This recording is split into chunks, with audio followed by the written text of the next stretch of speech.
Yang namanya NU selamanya itu bersama dengan PNI. PNI itu ya PDI. Kalah kamu di situ. Itu saya masih ingat betul ketika kita mengusung Pak Prabowo yang menurut teori tidak akan kalah. Karena itu biasanya presiden. Ada Pak Hatta di situ. Ternyata betul-betul kalah. Tetapi di situ ada segregasi yang cukup serius. Di mana partai Islam seolah-olah memang diarahkan untuk bermain pada liga wapres saja.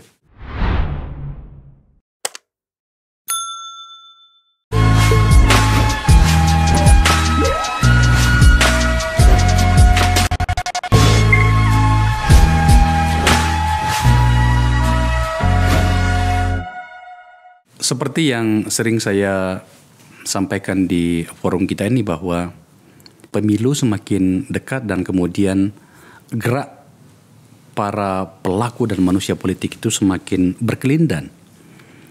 Dan hari ini saya membahas itu lagi. Saya undang sahabat-sahabat saya untuk membahas itu. Apa itu tentang geliat yang terjadi pada satu parpol yang sering saya bicarakan di sini, P3. Beberapa episode yang lalu, nggak jauh dari yang sekarang, saya ngundang Sandiaga Uno ke sini. Bertanya tentang itu. Tentang apakah benar dia ke P3. Dijawab waktu itu enggak. Lah kok beberapa waktu kemudian malah sekarang ke P3.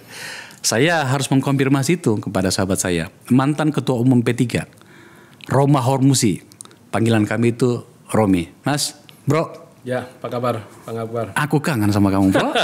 Lama kali baru lihat gitu. Rindu lupa. Typo tambahan sekarang sudah jadi ketua majelis pertimbangan. Itu dia, makanya kan aku undang bos gitu lah. Selain ingin, karena kalau hanya mantan kita nggak sah kita berbicara atas nama P3 gitu. Selain ingin bernostalgia denganmu dengan sebab kita punya banyak kenangan di parlemen soal itu. Saya mengundang sahabat saya Hoirul Umam, dosen dari Paramadina, alumni dari Queensland University dan Flinders University. Saya ke Mas Romi dulu. Ya. Bro, sebelum kita bicara soal itu, izinkan aku menyampaikan rasa kangen. Iya. You keluar dari LP itu kapan? Saya nggak pernah ke LP sih, cuma di rutan aja di KPK situ aja. Sampai bulan April 2020 setahun lah. Oh, setahun? Ya, setahun. Aku tidak pernah dilimpahkan ke... Tidak pernah. Oh, oke. Kenapa begitu? Karena putusan saya 1 tahun sebelum pada tingkat banding. Okay. Jadi ketika banding saya udah keluar. Terus kasasi menguatkan putusan banding itu. Banding ya? Oh, jadi ini hasil banding ini? Hasil banding. Dan bebas? Dan bebas. Bebas. Saya tidak perlu menjelaskan lagi apa kasusnya, tetapi saya mau beritahu pada Anda. Hari itu ketika saya mendengar you ditangkap oleh KPK itu saya sangat bersedih. Karena kita tumbuh bersama, bos. Iya. Senturi dulu aku sama-sama dia. Kami ini anak-anak nakal di DPR dulu tuh kan, Bambang Susatyo, Fahri Hamzah, dia, Ganjar gitu kan. Itu tuh. Sampai saya waktu itu baru mendarat di Jeddah mau umroh, ditelepon Pak Surya, dikasih ke nomornya ke Bang Hatta, Rom, Pak SBY minta kamu pulang. Jadi sampai kayak gitu dulu, saking nakalnya. Karena waktu itu kan untuk meloloskan angket itu kan kami bergerak, Mas Umam. Saya, Andi Rahmat, Miss Bakun, dia itu melobi teman-teman agar kemudian bertanda tangan setuju itu kan ada mekanismenya gitu kan. Nah, makanya saya mau lanjutkan ya, sampaikan tadi ketika you bermasalah itu ya kita tidak satu partai, bro. Tetapi kan kemudian ada banyak kenangan perjuangan yang membuat saya luka banget waktu itu. Itu sebuah realitas ya. Dan Anda sudah melaluinya. Dan sekarang Anda menjadi ketua Dewan Majelis Pertimbangan. Nah, di P3 partai Anda lagi. Ya, betul. Saya dari poin ini saya mau mengatakan Anda sangat tangguh sekali ya ternyata ya. Terima kasih. Oke, kita bicara tentang topik kita. Iya. Benar gak sih? Sandi. Kalau saya pastikan tiba-tiba nanti dia istikharah 10 hari terakhir berubah kan repot. Tapi karena ya realitasnya begitu kan, gitu, karena politik itu sebelum ada hitam di atas putih berarti belum. Tetapi kalau berbicara niat, sejak awal Pak Sandi mendekati P3, pada waktu itu bahkan saya belum menjadi ketua majelis pertimbangan. Memang nuansa pendekatan itu sudah dilakukan. Apalagi Pak Sandi ini kan masih ada hubungan saudara dengan ketua umum sebelumnya Pak Soeharto, sama-sama orang Gorontalo. Oh iya.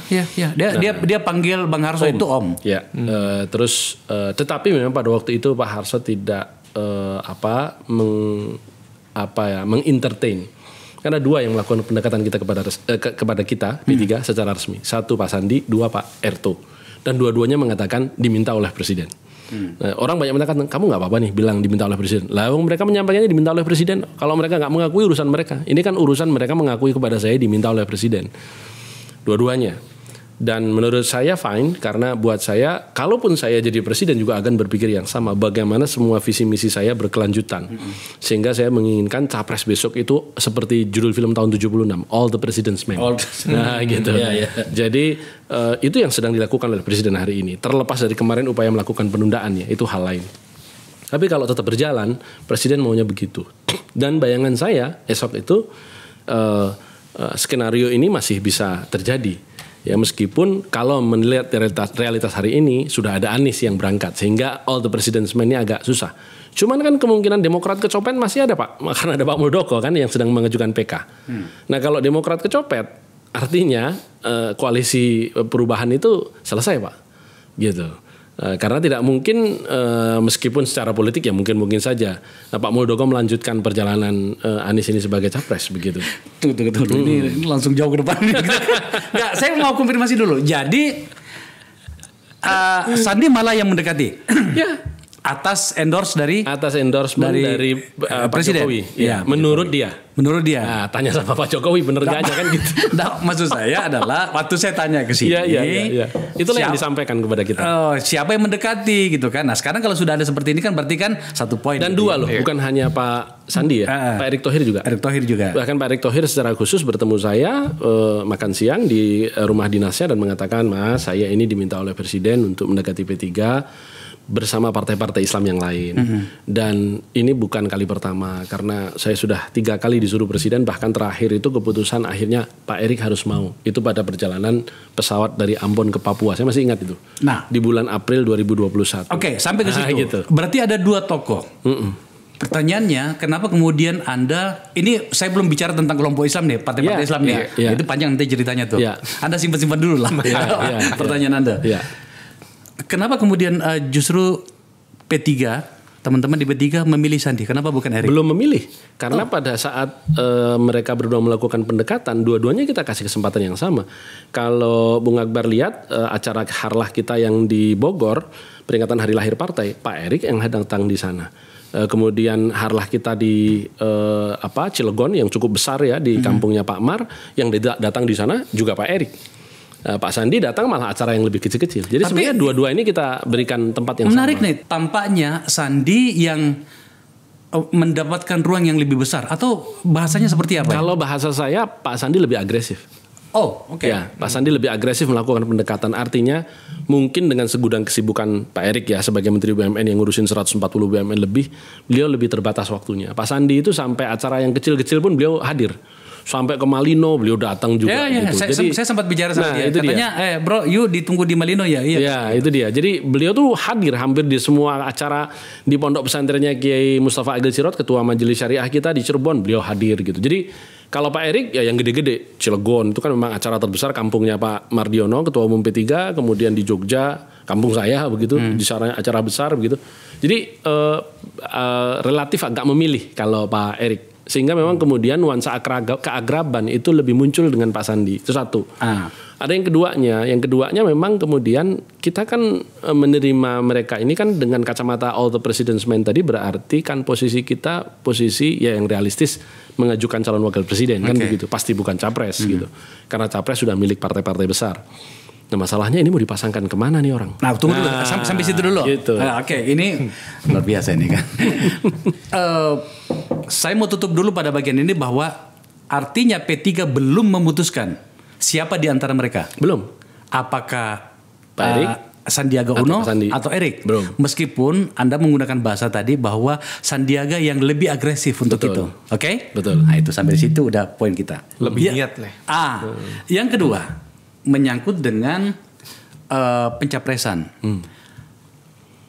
Saya mengikuti logika yang Anda pakai tadi itu. Jadi siapapun di antara mereka, baik Sandi atau Erick, dan itu diterima oleh teman-teman di P3 ya? Dua orang ini kan? Diterima, oke. Siapapun di antara mereka untuk diajukan nantinya, menurut ginekologi politiknya P3 itu, psikologi politiknya itu cocoknya dipasangkan dengan siapa dan koalisi mana? Ya. Gitu. Kalau kita lihat Pak Erik ini kan sudah menjadi anggota Banser, Oke. sudah menjadi ketua panitia 1 abad NU. Ingat bahwa P3 ini yang mendirikan Nahdlatul Ulama. Oke. Jadi memang sudah tidak ada jarak lagi secara keorganisasian antara Pak Erik dengan P3. Kemudian Pak Sandi, ya memang ini menjadi tidak terlalu penting, tetapi warna religius itu juga ada. Oke. Dari sekian banyak politisi kita yang warna religiusnya cukup kuat, di samping Pak Erik kan Pak Sandi dan juga Pak Anies tentu. Nah tentu dalam konteks itu kita mematut-matut diri kita sebagai anggota koalisi yang pas kemana nih gitu. Nah kita juga lihat tentu kalau P3 itu sebaiknya kepada siapa sih? Saya masih ingat betul almarhum Kiai Hashim Muzadi pada waktu kita mengusung Pak Prabowo tahun 2014. Sempat pada waktu itu Pak Hashim membujuk supaya kita membantu Pak Jokowi. Beliau mengatakan begini, Romi, kamu kan harus belajar dari sejarah. P3 itu kan NU. Yang namanya NU selamanya itu bersama dengan PNI. PNI itu ya PDI. Kalah kamu di situ. Itu saya masih ingat betul ketika kita mengusung Pak Prabowo yang menurut teori tidak akan kalah. Karena itu biasanya presiden. Ada Pak Hatta di situ. Ternyata betul-betul kalah. Ya, jadi saya kemudian akhirnya setelah peristiwa itu saya percaya betul bahwa politik itu patronnya nggak akan berubah banyak. Sehingga memang hari ini ketika kita berbicara ya kita harus mencari patron presiden nasionalis yang memang murni nasionalis. Dan secara kesejarahan PNI dari dulu bersama dengan NU di Orde Lama, berlanjut kemudian kita sama-sama menjadi partai yang dizolimi zaman Orde Baru. Kita juga masih bergandengan tangan dengan PDI pada waktu itu, sehingga memang secara historis yang lebih pas ya kita bergabung dengan PDI Perjuangan sekarang. Hanya kan kemudian koalisi taktis yang sudah dibangun oleh Pak Harso kemarin untuk sebenarnya mencalonkan Pak Erlangga. Karena waktu itu dengan mengajak PAN, memang Pak Harso ada bayangan mencalonkan Pak Erlangga. Waktu itu menyampaikan kepada saya, Rom, kita berada di tengah aja. Daripada ini gajah dengan gajah bertarung kita keinjak-injak, kita main aman aja. Jadi waktu itu nuansanya Pak Erlangga mau dicalonkan jadi capres. Mungkin atau bisa jadi Pak Harso wakilnya, bisa jadi ya. Tetapi kan kita sadar diri dengan jumlah kursi kita sehingga tidak terucap kalimat itu. Tetapi kemudian sekarang berubah. Setelah Pak Mardiono ini karena saya menjadi ketua majelis pertimbangan, rundingan menjadi lebih intens dan posisi menjadi formal sehingga kita hitung betul. Sebenarnya yang paling mungkin bagi P3 apa sih? Kan untuk naik kita hanya berbicara figur, struktur dan kultur. Nah, ketika berbicara figur, di dalam kita nggak ada yang bisa difigurkan. Hari ini kita harus cari tokoh nasional yang warnanya ada religiusnya, tetapi pantas untuk menjadi cawapres dan bisa diterima oleh capresnya. Kalau itu oke, kita bisa paham. Tapi sebelum saya ke Mas Horil Umam, saya mau sedikit agak mendalami. Agak bisa penonton kita ini agak bisa bias menangkapnya loh. Diakui bahwa P3 didirikan oleh NU yang notabene itu adalah basis Islam atau apapun yang menyangkut dengan basis Islam itu tadi, tetapi Anda lebih memilih ketika ada pilihan itu bergabung dengan nasionalis. Karena dalam sejarah sejak pemilu tahun 55 partai berbasis Islam belum pernah mendapatkan kemenangan.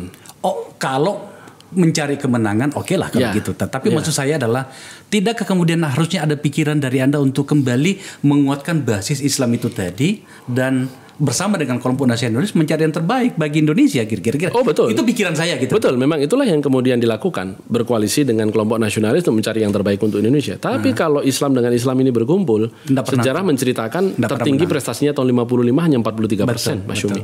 Setelah itu bahkan angkanya menjadi lebih turun, bahkan hari ini hanya 30%.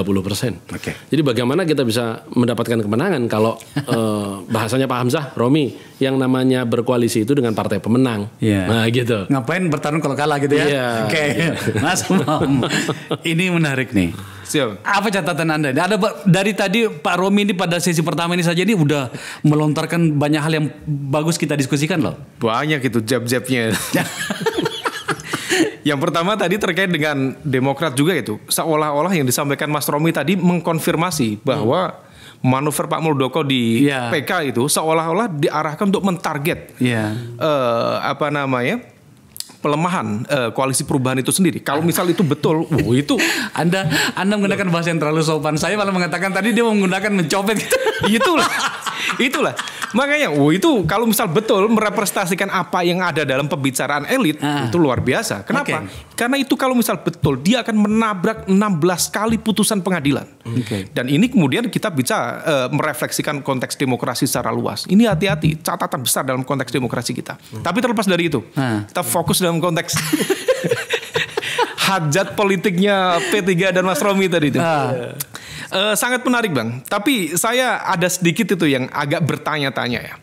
Apakah betul Pak Jokowi itu memberikan restu kepada 1-2 pihak atau bahkan lebih dari itu untuk kemudian berkontestasi satu sama lain? Lebih dari itu. Lebih dari itu. Yang kemudian saya menangkap bahwa Pak Jokowi bermain aman.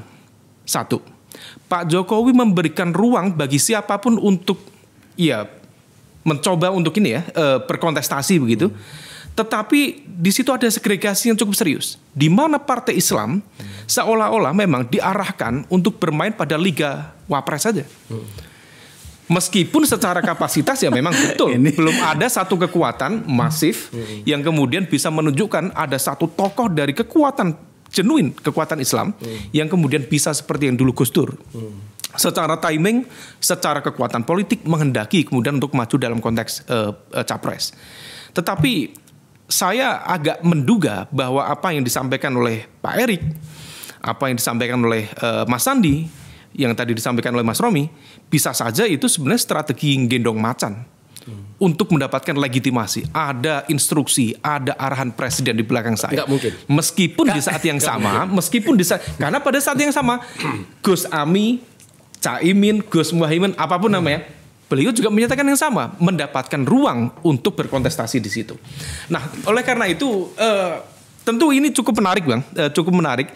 Tetapi kalau misal dilihat secara umum, kita kembali ke konteks P3, saya pribadi lebih menerka, most likely besar kemungkinan memang bukan Pak Erik. Akan lebih terlihat masifnya itu kalau Pak Sandi yang masuk di situ. Chemistry-nya itu lebih pas gitu ya? Satu, chemistry tadi yang disampaikan oleh Mas Romi menunjukkan bahwa Pak Sandi itu jauh lebih niat itu dalam konteks apapun.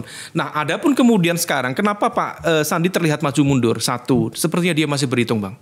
Karena kalau misal statement itu diberikan saat ini, maka otomatis nama dia akan masuk dalam list reshuffle yang akan dilakukan oleh Presiden Jokowi dalam waktu dekat. Enggak. At least. Kalau misal Bang, kalau misal dia betul kemudian meninggalkan Gerindra. Kemudian Gerindra juga membutuhkan satu kompensasi atas hilangnya satu porsi itu.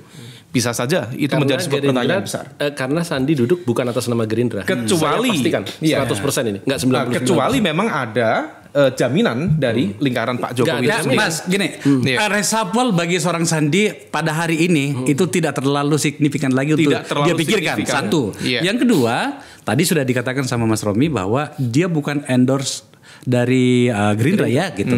Yang ketiga, tadi saya juga tidak mendengarkan penjelasan atau perintah Pak Jokowi langsung kepada kedua orang ini. Tapi tampaknya memang benar seperti yang dikatakan gitu. Itu kayaknya sudah di masyarakat politik itu sudah terkonfirmasi. Pertanyaan terpentingnya tuh begini loh sekarang. Tadi Anda menyebutkan apakah memang cuma dirancang ke kelompok atau Partai Islam hanya untuk Liga Wapres. Liga Wapres saja.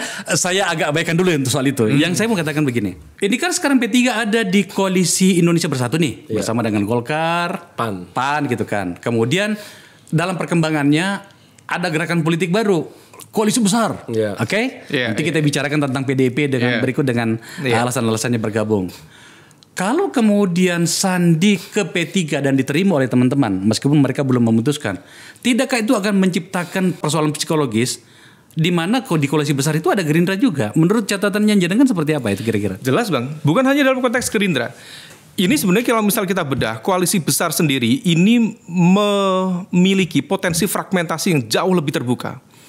Kalau misal koalisi besar ini digabungkan 5 partai, maka akan ada sekitar 49,3%. Yang itu artinya apa? Hampir mendekati angka psikologis 50%. Dan itu sangat besar. Nah, ini yang kemudian dianggap sebagai sebuah upaya yang kemarin kita sampaikan, upaya untuk mengepung PDIP. Untuk apa? Meminta PDIP menyerahkan golden ticketnya supaya kemudian di saat yang sama juga harus berpuas diri menerima posisi cawapres. Itu yang diminta. Meskipun kita tahu PDIP juga nggak mau terkibuli, nggak mau kemudian tertipu, maka call-nya sangat tinggi. Tetap capres di tangan PDIP. Nah, ini potensi ini untuk bersatu. Kalau misalnya ini bersatu 70%, dan itu besar, sangat besar. Jadi antara koalisi besar dan koalisi kebesaran itu agak tipis itu. Nah, tapi problemnya kalau misalnya ini bersatu, pertarungan egonya Bang tidak mudah. Nah, kalau misal kemudian tidak mudah, kita bedah coba di koalisi besar. Kalau dalam konteks capres betul ada Pak Prabowo di sana dan itu berpotensi unbeatable di antara sekian banyak tokoh yang dari 5 partai. Tetapi kalau kita masuk dalam Liga Wapres lagi, akan ada benturan cukup signifikan. Saya mencatat setidaknya ada 3. Pertama, Pak Erlangga kita tahu. Munas Golkar mengamanatkan untuk Pak Erlangga menjadi kontestan, capres atau cawapres. Tidak mungkin Bang, Golkar memberikan tiketnya secara gratis kepada capres yang belum tentu juga akan menang. Kemudian Caimin, saya berkali-kali sampaikan, Caimin itu ikhtiarnya Bang, sejak 2018 itu cawapres zaman now.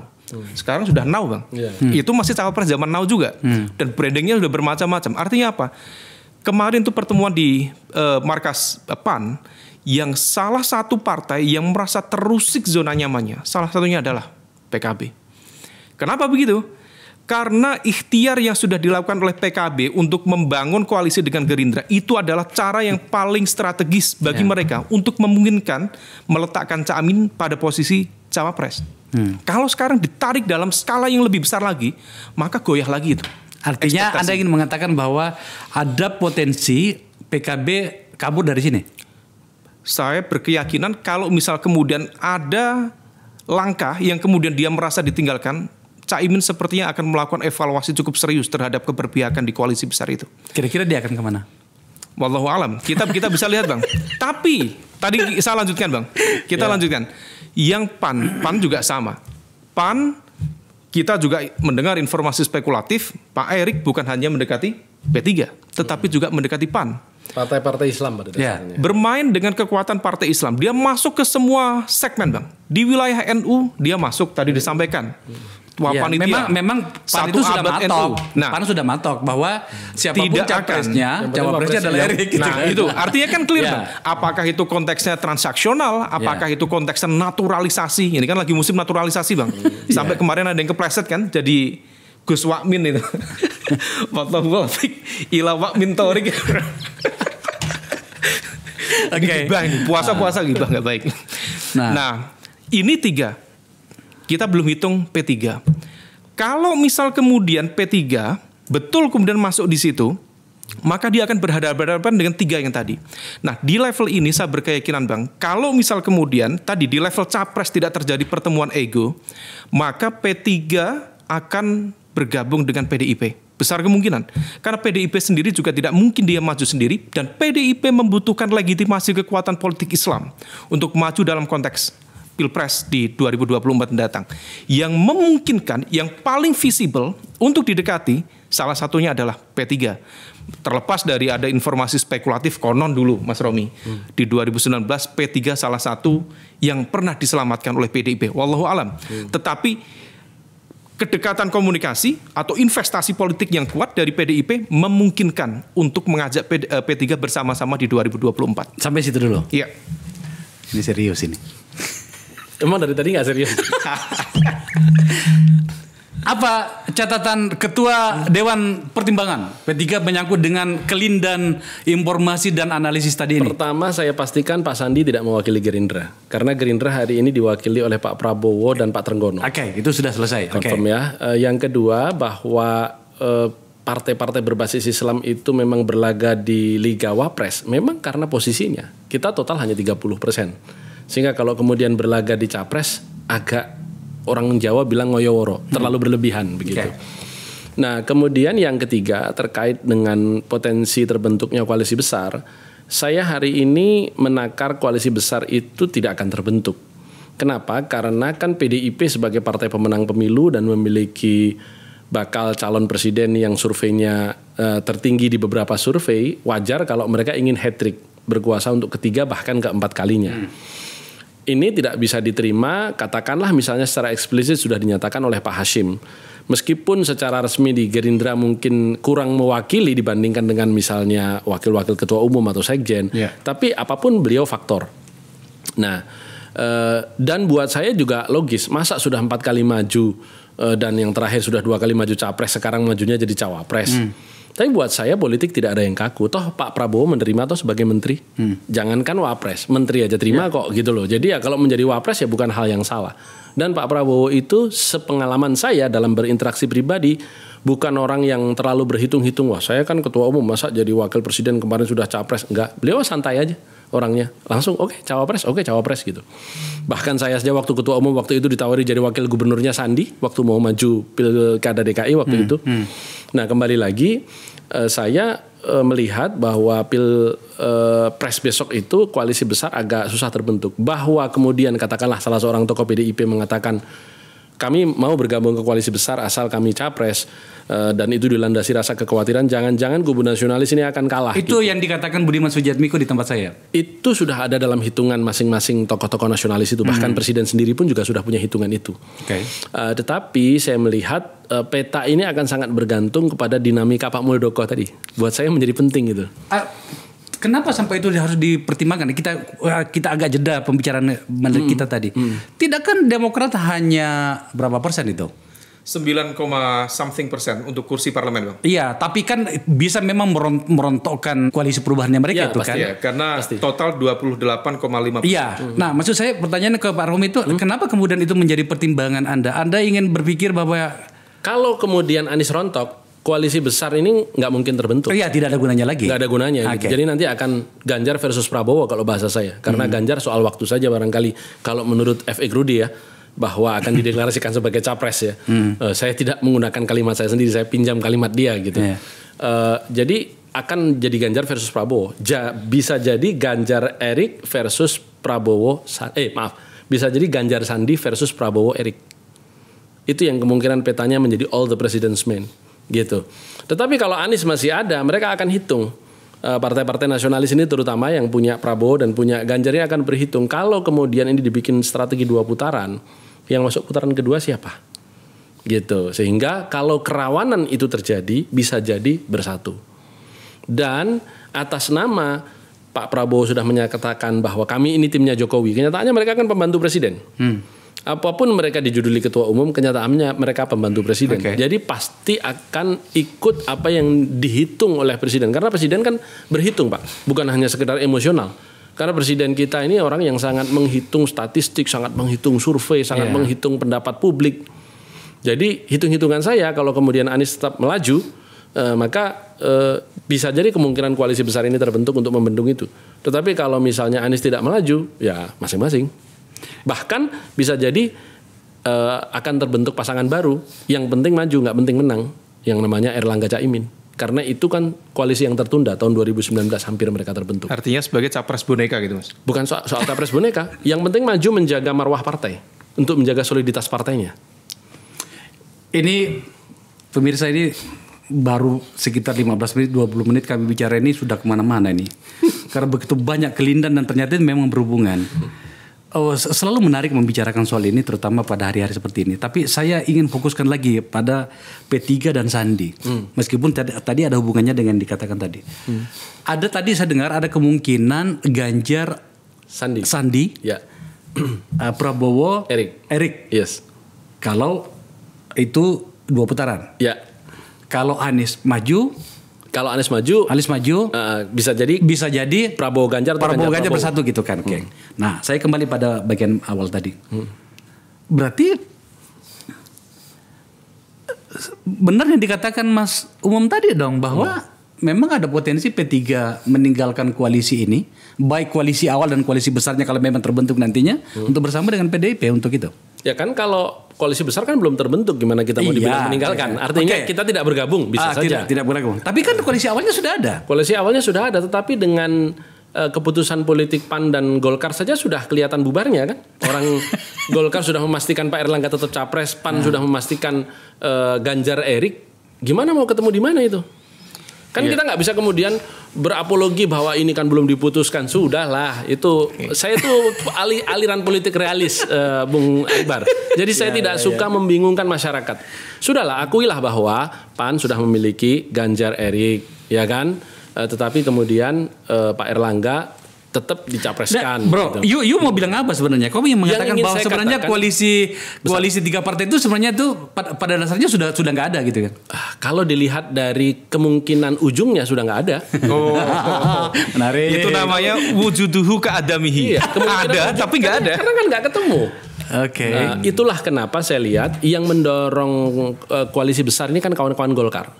Pertama Pak Erlangga datang ke buka bersama Nasdem, kemudian mengatakan koalisi besar. Seminggu kemudian Pak Nurdin Halid dalam salah satu talk show mengatakan poros tengah. Terus kemudian Pak Aceh Hasan Sadili, ini tokoh-tokoh Golkar semua nih mendorong koalisi besar. P3 nggak usah pesimis dulu, gitu. Jadi memang terlihat. Kenapa? Karena kalau kemudian Pak Prabowo dengan Samwan, kemudian Pak Ganjar dengan Samwan, yang sampai hari ini dalam hitungan elektabilitas ya, sekali lagi ya, bukan kekuatan politik, sulit menggandeng Pak Erlangga, ya, elektabilitas sekali lagi, karena Pak Erlangga kebetulan elektabilitasnya ada di bawah, maka bisa jadi gelandangan politik ini Pak Erlangga ini dengan Caimin, dua-duanya ini karena elektabilitas yang rendah, maka daripada jadi gelandangan politik, kenapa nggak maju aja sendiri? Keren kan? Dan buat saya itu adalah pembelaan terhadap ideologi partai politik. Bahwa partai politik tidak kekurangan kader. Golkar punya calon pokoknya sendiri. Mau menang mau kalah itu urusan belakangan. Urusan belakangan. Toh nanti pasti digandeng karena butuh koalisi besar untuk stabilitas pemerintahan. Nas, ini kita dapat satu poin lagi nih.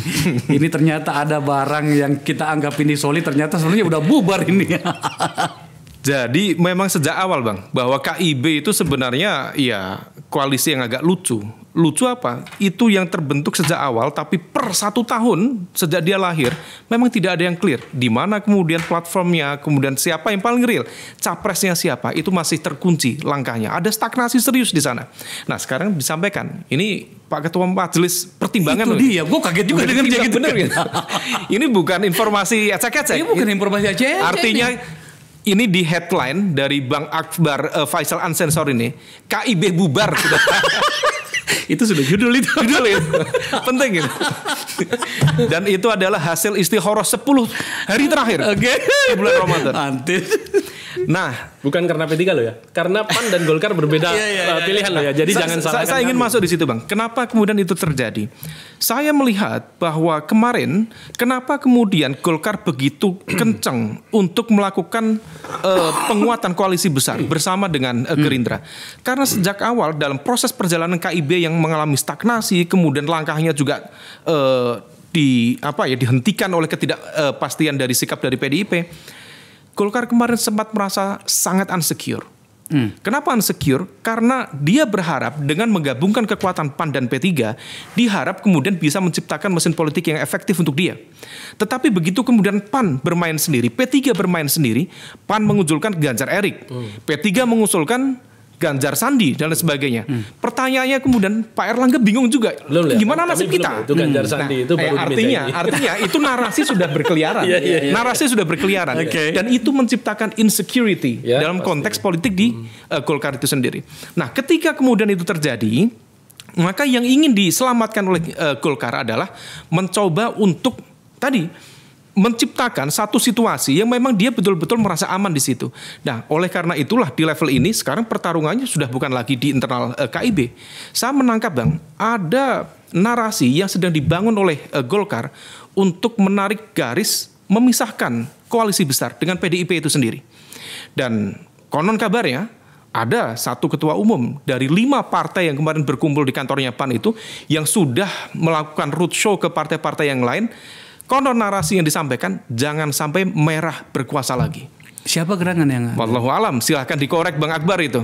Artinya apa? Tunggu, sebelum kita ketinggalan. Itu siapa ya Bang? Saya nggak tahu. Seorang ketua majelis pertimbangan pasti tahu yang dipertimbangkan. Tapi setidaknya kan kita sudah tanyakan gitu ya. Tidak semua informasi harus Artinya tahu kan? Terus? Nah, kenapa itu terjadi Bang? Karena kalau misal kita cermati ya, Kita coba ada rujukan Bang, referensi. David Elman namanya. Dia menggunakan studi kasus di Uruguay. Secara umum, koalisi itu dibentuk salah satunya oleh 5 faktor. Saya nggak perlu sebutkan satu persatu. Tapi ada satu di dalamnya tentang agreement. Jadi fairness dalam agreement di dalam koalisi. Nah, terkait dengan fairness ini, konon kabarnya ada faksionalisme yang secara tidak kasat mata terjadi dalam partai-partai di dalam pemerintahan itu sendiri. Mengapa? Akarnya, konon kabarnya disebabkan oleh ada perasaan bahwa PDIP dinilai terlalu dominan di dalam konteks pembagian kue kekuasaan selama ini. Nah, narasi tentang dominasi itulah yang kemudian mencuat, yang kemudian muncul di sejumlah partai, yang kemudian menghadirkan apa yang kita sebut dengan new equilibrium itu, untuk menghadirkan keseimbangan baru. Supaya kita bahasa lain dari tidak mau terlibat mereka ini. Nah itulah kenapa menjadi make sense bagi kita. Kenapa Pak Nurdin Halid mengatakan PDIP kalau mau masuk silahkan, tapi bukan minta capres. Jangan patok-patok gitu kan. Patok-patok. Dan kemudian jangan ya intinya capres jangan diambil di situ. Karena apa? Kita 49,3%. PDIP 20%. Nah, oleh karena itu kita bisa mencermati kalau misal kemudian itu dilakukan sedemikian rupa, maka besar kemungkinan PDIP akan berjalan sendiri dengan segala pride, cara pandang, ideologi, paradigma berpolitik. Bahkan kemarin dalam beberapa kesempatan saya diskusi dengan teman-teman di PDIP, kami itu berpolitik dengan nilai. Soekarnoisme itu mengajarkan persistensi, kegigihan. Bukan seperti, mohon maaf Armi, bukan seperti teman-teman yang ada di koalisi besar itu. 5 partai itu dianggap partai-partai yang tidak kuat berpuasa dari kekuasaan. Partai-partai yang kalau sekarang kalah, itu kira-kira exit strategi di belakang itu sudah siapkan Bang. Nah itu yang dianggap sebagai sesuatu yang catatan bagi teman-teman PDIP. Jadi kalau misal kemudian kemarin terjadi koalisi besar dideklarasikan, itu ibaratnya begini Bang. Teman-teman di sana ingin mengatakan bahwa kalau bisa bersama dengan PDIP syukur, alhamdulillah. Tapi kalaupun tidak, ya tidak apa-apa. Artinya akan jalan sendiri dan PDIP dengan segala kekuatan, dengan segala prestis dan juga kapasitasnya, dia bisa berjalan. Tapi saya tetap berkeyakinan PDIP gak mungkin jalan sendiri. Tetap akan ngajak satu partai dari basis kekuatan Islam. Dan most likely ini yang kan akan tadi, diajak. ini kan sudah dikatakan tadi ada potensi itu. Potensi itu kan. Tapi ini saya mau maju pada catatan berikutnya. PDIP maju, katakanlah ngambil satu dari kekuatan Islam. Tadi Pak Romi secara tidak langsung dan saya hormati betul kejujurannya, bisa misalnya dengan Sandi, apalagi kalau Sandi sudah ketua umum P3. Oh, belum sampai ke situ. Lo misalnya gitu kan misalnya. Nah sekarang saya mau majukan sedikit analisis kita. Kalau Ganjar dorong, menang katakanlah, kan surveinya mengatakan begitu. Iya. Lah, nek tutup Mas Ganjar, ya apa? Secara matematika politik tidak mungkin calon selain Ganjar, karena saya melihat begini. Gak tentu, belum pasti juga. Memang semua tidak ada kepastian, tetapi atas nama survei elektabilitas yang menurut saya dihitung oleh Ibu bahkan ketika akan menetapkan Pak Jokowi dulu tahun 2014. Hampir pasti Ganjar ini akan dideklarasikan, tinggal waktu saja. Yang kedua, orang harusnya membaca kenapa tidak ada ketegangan lagi antara Ganjar dengan Pacul misalnya, loyalis Mbak Puan, dengan orang-orang yang menjadi ring satu Mbak Puan. Artinya sudah selesai di dalam. Nah, jadi menjadi naif kalau kita hari ini masih melihat masih ada calon lain. Wah, itu terlalu naif pandangan seperti itu. Dan bagi saya yang ketiga, kalau Bu Mega bisa memberikan Pak Jokowi tahun 2014, kenapa nggak bisa memberikan Ganjar yang lebih PDIP daripada Pak Jokowi tahun 2014? Pak Jokowi pernah jadi ketua Partai Merdeka loh. Ganjar tuh seumur hidupnya ya hanya PDIP itu, bahkan sudah anggota DPR lagi. Jadi bagi saya tingkat dalam tanda petik ketertundukan Pak Ganjar ke Bu Mega itu patut diduga lebih kuat dibandingkan dengan tingkat ketertundukan Pak Jokowi kepada Bu Mega, mengingat sejarah politik Pak Jokowi yang tidak 100% PDIP. Menarik. Begitu. Menyebut nama Pak Jokowi. Saya mau tidak mau pada bagian ini kita harus berbicara tentang Pak Jokowi. Iya. Di mana posisi Pak Jokowi dari seluruh kelindan informasi yang kita bahas tadi itu? Mengendorse atau super endorser dari orang-orang yang menurut dia calon-calon terbaik yang diingini oleh masyarakat, yaitu Prabowo dan Ganjar. Dan itu dilakukan berkali-kali. Contoh misalnya kepada Ganjar. Bagi saya, soal bahwa KIB ini terbentuk zaman Pak Harso, tetapi bisa dikatakan secara politik bahwa KIB ini dibentuk oleh simbiosis mutualistik antara Pak Jokowi dengan ketua-ketua umum KIB pada waktu itu untuk mengcornering Bu Mega supaya mencalonkan Ganjar. Karena kalau nggak mencalonkan Ganjar, KIB siap mencalonkan Ganjar. Gitu. Bahkan sebenarnya kemarin sudah ada rencana deklarasi itu. Dan ternyata kemudian tidak terjadi. Kenapa? Ya karena sudah balik kucing. Ganjarnya sudah jadi PDIP. Artinya misi untuk mengcornering bahwa sudahlah. Sebagai kader Pak Jokowi pasti mengatakan, Bu, Ibu itu kan tinggal mengiyakan Ganjar saja. Itu akan membuat PDIP berkuasa lagi hat-trick mungkin keempat kalinya. Apa sih susahnya gitu loh. Cuman kan bahasa-bahasa seperti itu tidak selalu mudah disampaikan, apalagi jarak gap psikologis politik Ibu dengan kita semua kan terlalu jauh ya. Sehingga kemudian yang bisa dilakukan yaitu mengendorse terus Ganjar sehingga sampai pada titik loh ini kalau nggak dicalonkan KIB sempat siap ngambil loh.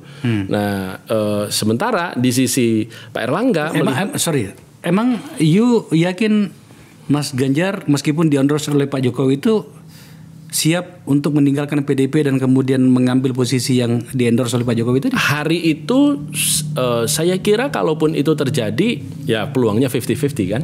Tetapi setidak-tidaknya komunikasi itu sudah ada kita lakukan. Bahkan saya dan Pak Ketum langsung pada waktu itu bertemu dengan Mas Ganjar gitu ya. Kemungkinan itu kan bisa saja terjadi. Tetapi pada akhirnya Mas Ganjar kan akhirnya realistis bahwa beliau akan kehilangan cukup loyalis kalau kemudian tidak diusung oleh PDI Perjuangan.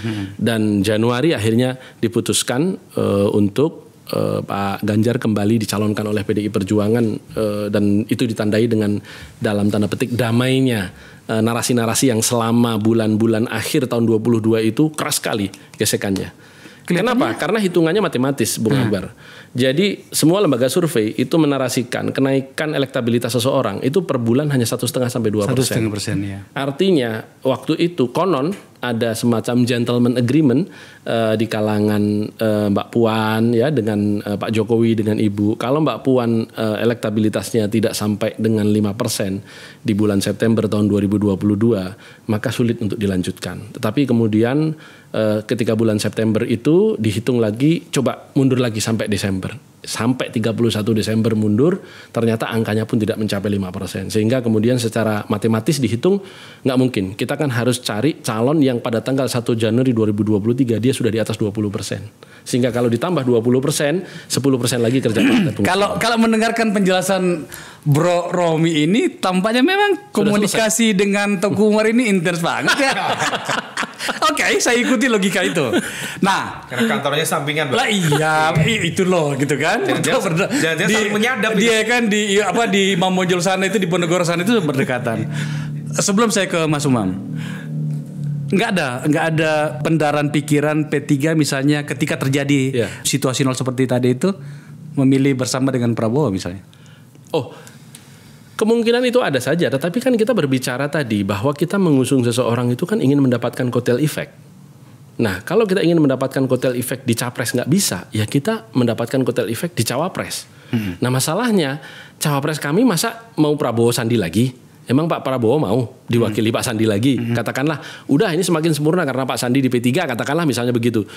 Saya nggak yakin itu akan dilakukan lagi. Iya. Tapi maksud saya gini bos. Oke, itu satu hal. Tapi saya mau melanjutkan tadi apa yang saya tanyakan. Kalau memang akhirnya teman-teman di P3 memilih tanda petik Sandi ketimbang Erik, berarti mau tidak mau juga secara psikologis itu komunikasi dan hubungan Anda dengan Gerindra dan atau Pak Prabowo itu terganggu loh bro. Terganggu sih enggak, kan dalam politik perbedaan pilihan itu ya, biasa gitu. Tahap awal gitu loh. Kan kita nggak pernah bangun komitmen apapun dengan Gerindra. Nggak pernah ada. Yang justru terganggu dengan PAN dengan Golkar. Dan sebenarnya beberapa kali termasuk saya menyampaikan hal-hal ini di berbagai media ya. Itu kawan-kawan Golkar yang di kontak kan ketua umum saya kan, Pak Mardiono. Itu Romi jangan kenceng-kenceng lah kalau bubar gitu. Jadi cuman sekali lagi saya ingin memberikan pendidikan politik kepada masyarakat bahwa kita tidak perlu kita apologetik kemudian mengatakan enggak ini baik-baik saja, nanti setelah lebaran ada acara lagi. Untuk apa? Capek ya? Jadi muter aja begitu. Akhirnya kan sekarang yang menguat koalisi besar. Nah koalisi besar ini mau apa? Nah kalau dari awal saya katakan koalisi besar ini kalau bagi P3 sendiri ya apa manfaat politiknya, kotel efek apa yang bisa kita dapat dengan cawapres siapa. Oke. Sampai situ. Gitu. Mas Umam, saya sedikit agak, tadi Anda sudah memulainya dengan menyebut PKB. Pikiran saya itu agak sedikit memberikan perhatian kepada PKB loh. Yeah. Kalau kemudian dia tidak mendapatkan positioning yang cukup menjamin situasi mereka dalam berbagai kelindar koalisi apalah segala macam, bisa belok loh Caimin ini. Nah, pertanyaannya begini, kira-kira belok kemana? Apakah ikut sama Romi nantinya ke Tuku Umar? Kita harus datangkan Caimin ke sini. Saya sudah berkali-kali mengajukan undangan untuk teman-teman itu, belum sampai kayaknya Caimin gitu kan. Dia simpan strateginya kan. Kira-kira gitu kan. Nah, saya kembali ke Mas Umam. Iya. Kira-kira PKB gimana? Karena tadi kita memang tamu kita tentang P3. Iya. Tapi apapun namanya ternyata kan kemudian kita tidak bisa melihatnya satu persatu. Harus secara komprehensif ini kita melihatnya. Iya. Gimana catatan Anda? Saya ingin masuk dulu ke konteks ini tadi Bang ya. Mungkin kalau misal Bang Sandi, sebenarnya itu strategi lama ya, narasi untuk masuk ke partai A, partai B gitu. Dulu di 2019 juga sama, diinformasikan beliau akan masuk ke PAN misalnya. Yeah. Begitu kemudian tidak sesuai ekspektasi hasil dari Pilpres, ya kembali lagi ke hitoh, Gerindra. Artinya sebenarnya bagi mereka yang jeli, ini sebenarnya harusnya tidak mudah terkecoh dengan strategi beliau. Nah, kemudian terkait dengan konteks PKB, memang ini menjadi pertaruhan besar bagi Caimin karena situasi politik saat ini sangat berbeda dengan 2019. 2019, Bang, PKB sangat solid sehingga kemudian bisa melakukan akselerasi elektoral yang cukup signifikan karena satu, narasi identitas sangat kuat dan itu di saat yang sama mengonsolidasikan basis kekuatan Islam moderat. Dalam konteks ini adalah kekuatan Nahdliyin. Dan kita tahu pada waktu itu backup dari struktur PBNU terhadap PKB juga dilakukan secara terang-terangan. Dan situasi itu tidak terjadi dalam konteks politik per hari ini, di mana ada gap komunikasi antara Caimin secara pribadi dengan Gus Yahya misalnya dari Ketua Umum PBNU yang baru, yang kemudian itu memiliki implikasi di dalam konteks struktur PBNU sampai ke tingkat yang paling bawah. Ya. Nah, situasi inilah akan ditopang lagi satu, siapa ketokohannya. Kalau misal Caimin diajukan, to some extent oke, karena Pak Caimin pegang kendali atas mesin partai. Tetapi memang ada kendala cukup serius, di mana elektoral Caimin sendiri juga tidak mencapai satu titik yang optimum. Nah, itulah kenapa Caimin ini bagian dari survivability strategy. Kalau mau survive, maka dia harus aman mengambil langkah dalam konteks pemilu 2024. Seperti apa aman itu menurut Anda? Harus berada di pihak yang menang. Nah, pihak yang menang problemnya per hari ini agak susah. Termasuk misal Pak Ganjar, apakah berpotensi menang? Belum tentu juga. Karena memang konfigurasi elektoral per hari ini tidak ada satu kekuatan pun yang memiliki kekuatan dominan. Saya mau mengikuti logika itu. Kenapa sampai saya bertanya ini? Karena ada banyak analisis yang harus kita pertimbangkan, Mas Romi. Salah satunya begini. Kalau Caimin, ini kira-kira bahasa kadernya PKB ini. Kalau ketua umum kami, Caimin, tidak diberikan tempat yang cukup dari berbagai kelindan komunikasi politik ini, kami ngambil langkah deh. Yang ekstrim, salah satunya misalnya. Ya sudahlah, kita gabung ke perubahan deh. Gabung ke Anies. Apakah itu terus sampai itu ya? Ada informasi spekulatif. Iya, konon kabarnya ada elit dari PKB yang sudah mulai membangun itu dia, membangun komunikasi dengan berbagai elemen termasuk di koalisi perubahan. Nah, kalau bisa diberikan posisi cawapres, minggu depan siap deklarasi. Iya. Tetapi orang figurnya adalah Kiai Said. Bahkan. Enggak, maksudnya gini. Oke, itu tadi saya coba mengikuti psikologi politiknya teman-teman PKB nih kan gitu.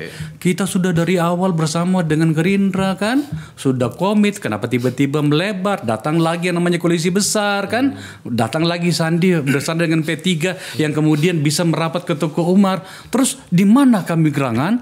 Nah kan, ada pintu menuju ke koalisi perubahannya Anies. Iya. Apakah Muldoko berhasil mencopet Demokrat? Anda gunakan bahasa itu tadi loh. Apakah Pak Muldoko berhasil mencopet atau tidak? Itu tidak penting lagi. Ada apa PKB untuk melapis di situ. Cukup kan? Bahkan lebih besar lagi gitu kan? Lebih besar mana sih PKB dibanding Demokrat?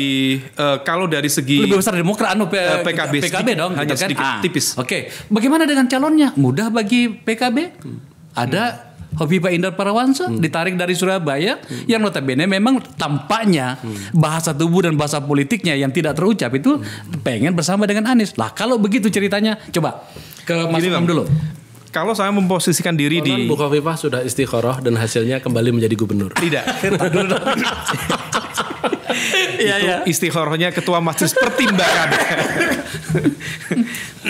Kalau saya memposisikan diri di Caimin, Bang, yang bisa dilakukan setidaknya ada 3. 1, mencoba untuk mencari langkah yang bisa mengamankan itu, dan salah satunya adalah ke Koalisi Perubahan sebagai bentuk protes dan kemarahan sekaligus evaluasi total terhadap sikap yang barangkali tidak begitu etis di dalam konteks membangun koalisi yang selama ini sudah dilakukan bersama Gerindra.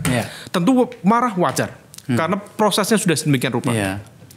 Nah, tetapi kemudian di saat yang sama memang tidak mudah karena bagaimanapun juga ini 3 partai sudah terbentuk, Demokrat, Nasdem, kemudian PKS.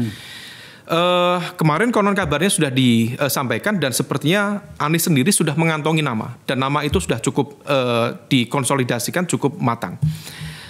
Yang kedua, maka ada kemungkinan Caimin sendiri kalau misal tadi P3 memungkinkan bersama PDIP, bisa saja juga Caimin juga menawarkan porsi yang lebih besar dengan backup kekuatan Nahdliyin yang lebih solid, dengan kekuatan suara 9% lebih dalam konteks kursi parlemen, hampir 10%, dan itu akan memberikan satu jaminan tersendiri bahwa narasi tadi yang disampaikan oleh Mas Romi, merah dan hijau itu berpotensi kemudian memenangkan pertarungan meskipun itu tidak terjadi di 2004. Ternyata dari Bu Mega bersama Kiai Hasyim Muzadi kalah juga ternyata. Artinya apa?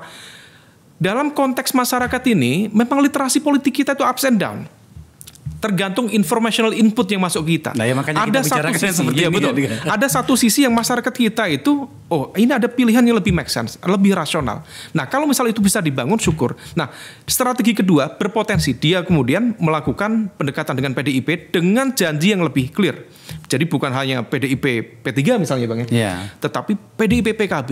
Dan itu bisa menyelamatkan hubungan psikologis antara Caimin dengan Jokowi sekaligus. Betul, kan, gitu ya. Betul. Oke, sampai di situ. Strategi ketiga, Bang.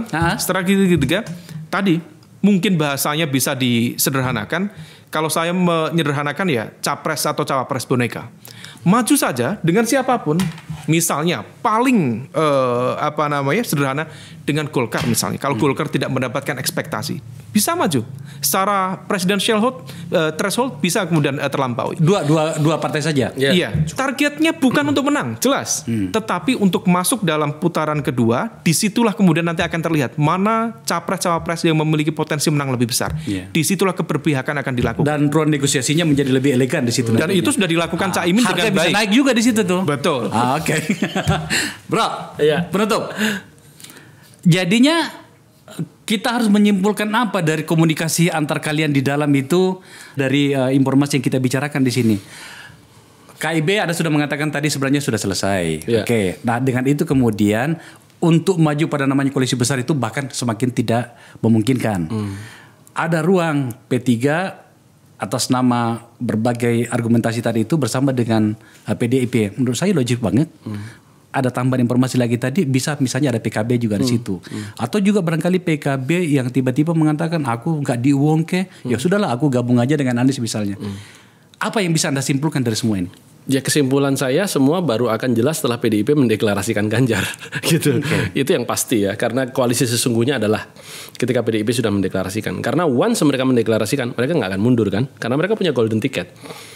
Saya bisa katakan 100% nggak akan mundur, malu dong. Kecuali kalau mereka tidak punya tiket sendiri. Nah setelah itu baru partai-partai berkonsolidasi. Yang kedua, perebutan sekarang menurut saya hari ini adalah soal tiket cawapres. Karena tiket capres sudah selesai. Orang-orangnya pasti nggak akan keluar dari Ganjar, Prabowo, dan Anies. Gitu. Nah bahwa kemudian tadi ada kemungkinan Pak Erlangga sama Caimin disebut capres boneka, menurut saya malah bukan boneka ini. Oh itu mau dengan sendirinya dia pokoknya maju aja pokoknya gitu. Nah jadi kalau kita berbicara kemungkinan elektabilitas 3 nama itu. Nah sekarang tinggal pertarungan di level cawapres. Nah yang memang sampai hari ini masih bertandanya besar itu adalah cawapresnya siapa. Karena baik Bu Mega itu memegang patron harus orang NU. Coba lihat Bu Mega itu bersama-sama dengan orang, tidak bersama dengan orang NU hanya waktu Prabowo saja. Selain itu beliau memegang pakem kan dengan Pak Hashim dan hampir semua orang begitu pada waktu itu, selalu nasionalis religius.